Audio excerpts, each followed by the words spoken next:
women have got a place in our country. We got the second president, and then we witnessed the fierce competition for the post of the president of the World Bank very recently. Had we been rich and had enough equity in the World Bank, possibly we would be talking of the first president of the World Bank in the form of a lady. So, to me, I think Honorable Beatrice Kiraso will remain in our memory, but I don't think that we are burying her ideas in herself, because we still need her, and I believe his government will assign him other important duties. Now, also, I recognize the appointment of my brother, Professor Paramagamba Kabudi. He was in our team of experts for political federation.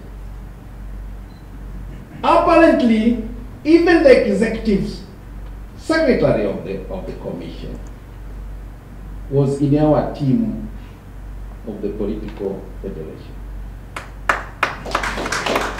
Out of the 3 members in the team, I'm the only one who is remaining. But I think it is not also an accident that I've been given this honor to deliver the speech of Honorable Sita on his behalf. It is a honor. After having said those few words, let me now deliver Honorable Sita's speech. And these are the words which he would have spoken if he were with us today. It gives me great pleasure to welcome you to the United Republic of Tanzania, particularly to Dar es Salaam.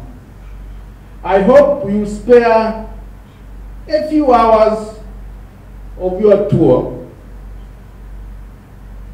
of your presence here in Dar es Salaam, to visit some of the attractions in the haven of peace, the city of Dar es Salaam as spoken known. I'm delighted to be speaking to this distinguished audience on the subject that has become a catchphrase not only in the EAC region, but the world over. That is the relationship between political and economic integration. I have no doubt that the dialogue and the presentations which will be made in this forum will provoke a lively discussion. As you are aware, the ultimate objective of the East African community is the attainment of a political federation.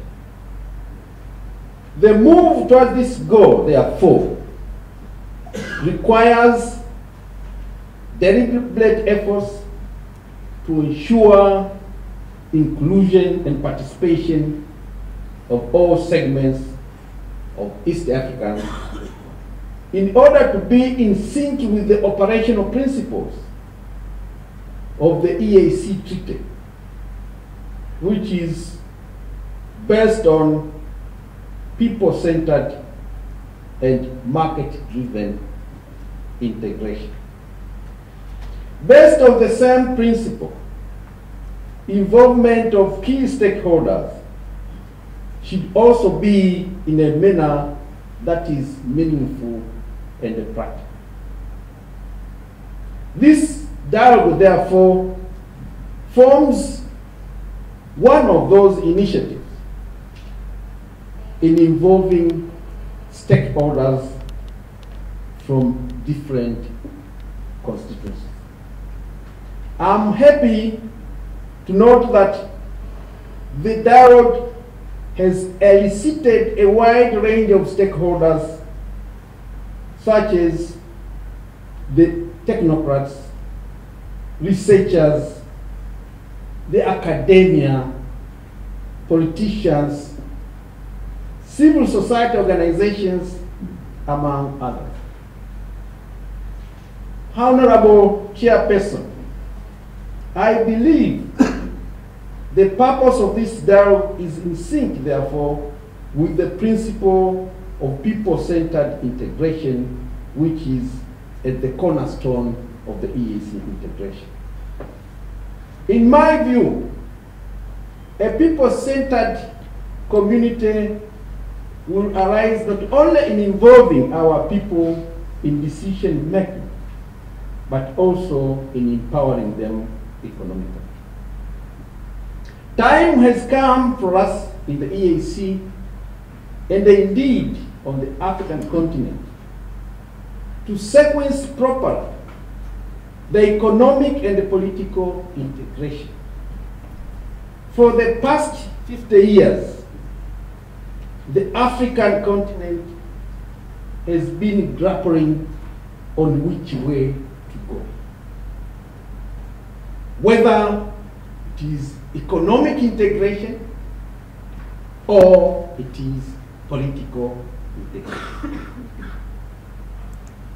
You all recall the initiatives of the late Muammar Gaddafi in this debate.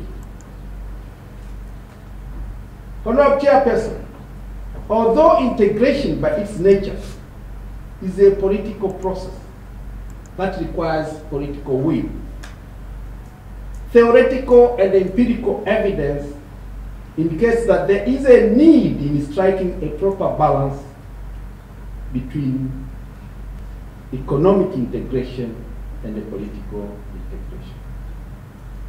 Unfortunately, the current discourse appears to be skewed towards the thinking of the Western industrialized nations, which sometimes preach democracy at the expense of economic growth and development. Successive political integration, therefore, requires economic vibrance, which is also dependent on effective implementation of the customs union and the common market in the case of the EAC. To that end, we need to empower our nationals and regional actors economically to drive the integration process.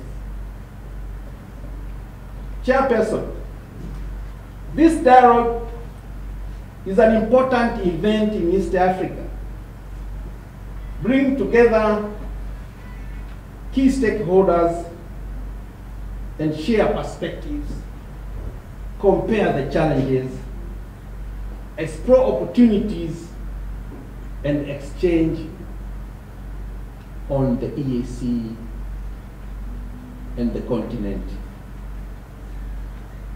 development and the integration process. Dialoguing is the best way to unlock misunderstanding. I also want to believe that discussions will be sober, candid, and respectful, so that we achieve the objective of this forum. In conclusion, we all know that in this region, we have experienced at different times and in varying degrees politically and economically motivated tensions. I implore this forum to rise to this occasion deliberate issues in a constructive and sober manner, and promote social harmony.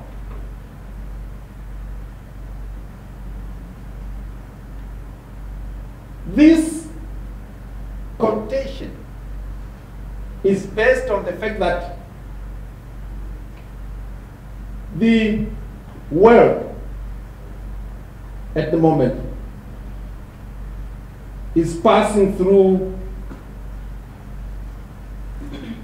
difficult and challenging times. We have the economic recession, which at times has led to people in believing that the economic challenges emanate from the leadership. But we are all aware that this continent is not standing in isolation. Within the global economic system, Africa, and East Africa in particular, cannot escape the economic turbulence that we are witnessing now. And it is through this forum, therefore, that new ideas could be crystallized on how East Africa and the continent at large can weather this trying moment. And therefore, without eating much of your time, and I wish to divert from this text by apologizing for coming late. I didn't know that a lot of construction is being taking place along the road which I came from, and therefore I lost some minutes, which is not part of my behavior. I sincerely apologize to you. With those few remarks, I now have the singular honor and pleasure of declaring this conference officially open. I thank you for your kind attention and wish you most fruitful celebration. Thank you.